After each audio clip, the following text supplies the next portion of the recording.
Втората глава материјална култура са представени традиционните занимања и поминок по селиштата, жилиштето и покушнината, храната, носијата и накитите на балканските египтјани, а в третата глава тяхната обшествена култура. Духовната култура на тази общност е представена во следнашните две глави, като четврта глава вклучува следните части: народни знание, народна медицина, устно народно творчество, приложено народно искуство, народни песни, музика и танци, народна вера и конфесионална принадлежност.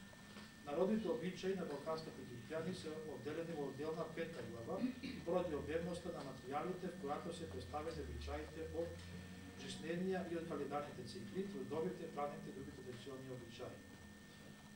Во обобштен вид основните резултати изводи од исследувањето на историко-етнографските аспекти на општност на балканските египтјани недвусмислено показва, че балканските египтјани има своето самостоятелно място во красатата балканска етническа и културна мозаика.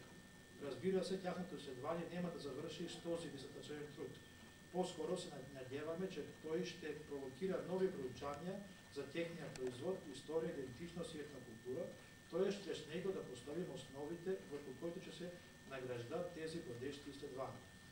На краја искам да искажам моите благодарности на својот научен продуктор доктор Веселин Попов, на секцијата традиционна духовна култура и на цел колектив на Етнографски институт музеи, којто ни помогна со своите съвети и препоръки да подготвят тази дисертационен труд, както и да благодаря на всички, които вършиха моята защита, особено моите приятели. Благодаря ви.